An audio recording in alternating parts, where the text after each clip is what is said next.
Hello friends, welcome to World GK. In this series of government schemes, today we are going to discuss National Hydrogen Energy Mission. Before that, if you are new to this channel, please subscribe to the channel and hit the bell icon so you can receive the upcoming videos notification. Finance Minister Nirmala Sitharaman announced the National Hydrogen Mission during the budget 2021-22 to gain from this universally available element hydrogen. The Finance Minister highlighted the National Hydrogen Energy Mission has been set up in 2021-22 for generating hydrogen from green power sources, which PM Modi had hinted while speaking at the third Invest conference in November 2020. Moving further, talking about power infrastructure, a comprehensive National Hydrogen Energy Mission 2021-22 will be launched for generating hydrogen from green power sources, a framework to provide various alternatives to consumers to choose a distribution company. Revamped reforms-based result-linked power distribution sector scheme will be launched with an outlay of Rs 3,05,984 crore over 5 years. In past 6 years, 139 gigawatts of installed capacity and 1.41 lakh circuit kilometer of transmission lines have been added, connected an additional 2.8 crore households. To give boost to non-conventional energy sector, it is proposed to provide additional capital infusion of Rs 1,000 crore to the Solar Energy Corporation of India, that is SECI, and Rs 1,500 crore to Indian Renewable Energy Development Agency, the Finance Minister said. But why we need hydrogen? While talking about hydrogen energy, hydrogen, a clean, flexible energy carrier. Sources of hydrogen energy. Hydrogen can be produced using diverse domestic resources such as geothermal resources, natural gas, solar energy, wind, biomass, nuclear, fossil fuels, electricity, etc. There are different varieties of production pathways, such as electrolysis, biological pathway, direct solar water splitting, steam methane reforming. Moving further,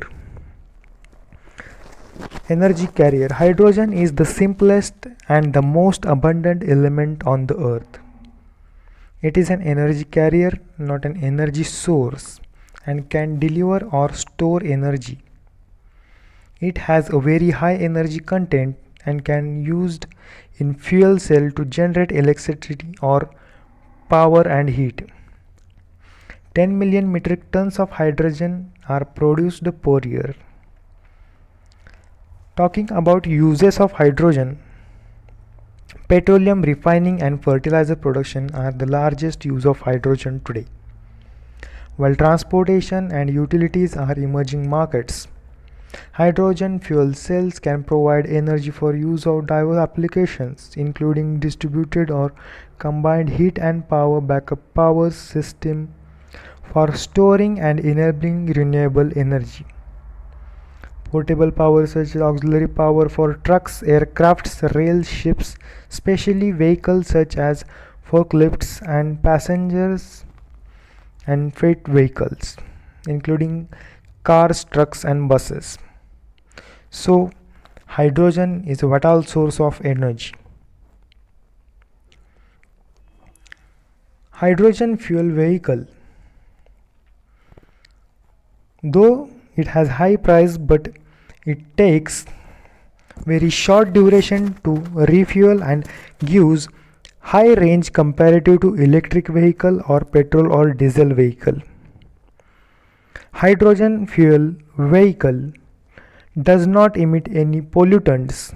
It emits only steam. Petrol or diesel vehicles emits high amount of pollutants. Hydrogen can be produced without a carbon footprint, so it is environmental and can be transported over long distances, allowing the distribution of energy between the countries. Hydrogen produces clean power or heat for transport and stationary applications. It has high energy density, making it suitable for long-term storage. Required as a clean feedback in industry when recycling captured CO2. So these are the advantages of hydrogen energy. Hope you have liked the video. Please share this video with your friends. Press the like button. If you have any queries, write in the comment box. Share this video and subscribe the channel. Thanks for watching the video.